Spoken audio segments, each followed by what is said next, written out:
জনাব আনোয়ারুল আশরাফ খান, সাবেক সংসদ সদস্য, নরসিংদী ২ সংসদ সদস্য হিসাবে দায়িত্ব পালনকালে বিভিন্ন অনিয়ম এবং দুর্নীতির মাধ্যমে জ্ঞাত আয়ের উৎস বহির্ভূত ১১,৮২,০০,০০,০০০ টাকারও বেশি সম্পদ অর্জন এবং অবৈধভাবে ৪৪১ কোটি টাকারও বেশি অস্বাভাবিক লেনদেনের অভিযোগে দুর্নীতি দমন কমিশন আইন ২০০৪, দুর্নীতি প্রতিরোধ আইন ১৯৪৭ এবং মানি লন্ডারিং প্রতিরোধ আইন ২০১২ এর সংশ্লিষ্ট ধারায় একটি মামলা রুজু করা হয়েছে।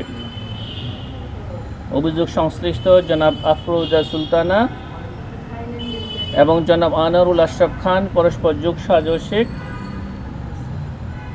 অসাধু উপায়ে জ্ঞাত আয় বহির্ভূত প্রায় ৪ কোটি টাকার সম্পদ অর্জন করায় তাদের উভয়ের বিরুদ্ধে দুর্নীতি দমন কমিশন আইন ২০০৪ এবং দণ্ডবিধির ১০৯ ধারায় আরও একটি মামলা রুজু করা হয়েছে। কালকেও কৃষি উপকরণ নিয়ে বিভিন্ন জায়গায় আমাদের এনফোর্সমেন্ট টিম কাজ করেছে এবং বেশ কিছু জায়গায় অনিয়ম এবং দুর্নীতির প্রমাণাদি পাওয়া গেছে।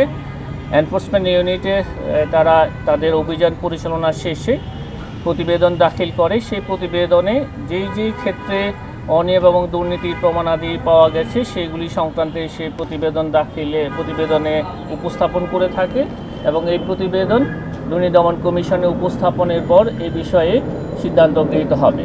যেসব ক্ষেত্রে দালিলিক প্রমাণাদি পাওয়া গেছে সেসব ক্ষেত্রে নিয়ম অনুযায়ী আমাদের দুর্নীতি দমন কমিশন আইন ও বিধিমালা অনুসরণ করে অনুসন্ধান করা হবে। 10টা টিম গঠন করার কথা, এই সংক্রান্ত তথ্যাদি আমার কাছে নেই।